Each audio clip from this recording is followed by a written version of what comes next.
On-street parking in the French Quarter is hard to come by, but it's even tougher around the 8th District Police Station in the 300 block of Royal Street. Unless you are among the lucky drivers who have a special permit issued by the police. In tonight's Fox 8 investigation, why this so-called privileged parking has some people outraged, alleging special treatment by the city. With its unique antiques, Royal Street is considered a gem of the French Quarter. From Bienville to Orleans, it's designated a pedestrian mall from 11 a.m. till 4 p.m. weekdays, 11 to 7 on weekends, so people can stroll past the shops, no traffic allowed. Business owner Neil Shapiro says he even parks in a pay lot nearby. You pretty much have to have a place to park on a monthly basis if you're full-time in this area. That's because the signs on Royal Street also read no parking. On most afternoons, though, you'd never know it. This is the heart of it right here, and it's a parking lot for people that don't have the time to park elsewhere, evidently. Notice Richard Reinhardt didn't say people who don't have the money to park elsewhere. That's because day after day, the 300 block of Royal is lined with expensive cars, like this 2008 Red Lotus, this yellow Ferrari, a late model Jag, Mercedes, Lexus. The list goes on. Reinhardt, one of the city's unofficial parking watchdogs, has been complaining for months. You know, this is like the biggest joke on Royal Street for the longest. I know people that work at the court and everything, and it's like a private little showcase for certain people. He says the parking situation here takes away from the ambiance of what Royal Street was meant to be for visitors and locals alike. And turns out many of the drivers who've been parking here are catching a twofold break from the city. Fox 8 documented who's been displaying police zone parking permits on their dashboard. And in the 300 block of Royal, outside the 8th District, it's usually not the police. Those permits are issued by the 8th District and are mostly reserved for both on and off-duty police officers. But what we found out is that roughly 10% of the 255 permits issued this year have gone to business owners nearby, free of charge.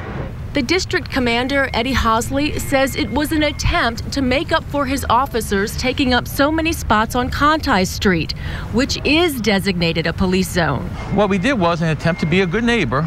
Those people who have come to us, who were business workers, business owners, who said, can we park in the zone? My business is right here. I pay taxes, but I can't park in front of my business. Okay, would it be okay? I've never had a problem with it. Problem is the 300 and 400 blocks of Royal Street are not a police zone, but vehicles with the permits park there anyway, illegally, saving hundreds, maybe thousands of dollars a year by not having to pay to park in a lot. Well, they're not supposed to be using it to park on Royal Street. The parking passes never gave you permission to park illegally. People still get parking tickets. The parking officers should be issuing citations for those vehicles. Not many, though. According to public records we obtained from City Hall, only a few of the vehicles we documented have been ticketed since January. Most are registered to shop owners or workers on Royal Street. This Infiniti got 5 tickets in the 300 block of Royal Street, 2 for parking in a pedestrian mall. This Ford F-350 was ticketed twice in the 400 block for parking in a pedestrian mall. This Lexus got 1 ticket all year, with the parking officer actually noting the car belongs to a shop owner using a police zone permit. And this convertible Mercedes also only has 1 ticket in all of 2010 from Royal Street. Again, the parking officer notes the driver's using a copied police permit. You can make a copy of the pass, but it's hard to make a copy of the hologram. Right. And it's just real obvious. Some of the vehicles that haven't gotten ticketed don't even have license plates or brake tags, but they don't get towed. If they're already in there when the pedestrian mall goes up, am I going to try and get a tow wagon to try and pull them all out? I mean, again, we're trying to be good neighbors. Right. On top of that, we checked to see if the ticketed drivers paid their tickets. Here's what we found. The driver of the Infiniti has $600 in outstanding fines for 5 tickets that go back to April of 2009. The Ford truck, $980, 9 unpaid tickets dating back to 2008. The Mercedes, $560, not paid to the city for 4 tickets since March. I see cars in the wrong place with the wrong documentation, breaking the law. Simple as that. And watch what happened when business owners got tipped off that Fox 8 was asking questions. One by one, they started removing the placards from their dashboards, then refused to say why.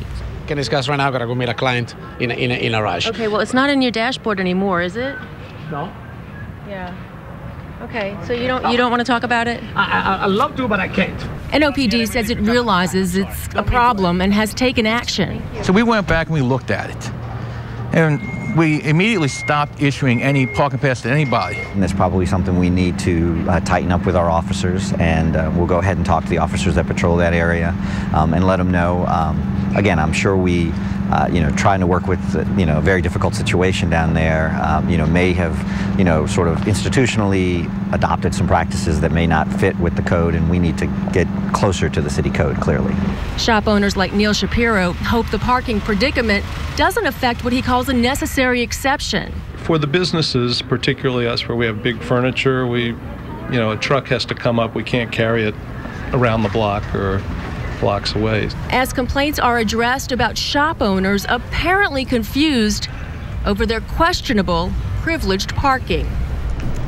The police zone permits already issued expire at the end of this year. Again, shop owners can use them to park legally. That's in a police zone, which is on Conti. As far as Royal Street goes, the bottom line is it comes down to no enforcement. And what about all those drivers who owe those fines? Yeah, I asked the city about that, and the public works director couldn't talk about a specific case, but he says technically anyone with 3 unpaid parking tickets can get booted or towed. Either way, they'd be forced to pay the fines in order to get their vehicle back. And we just checked 3 of those cars. That was more than $2,000. That's money that the city is not collecting. So definitely a problem.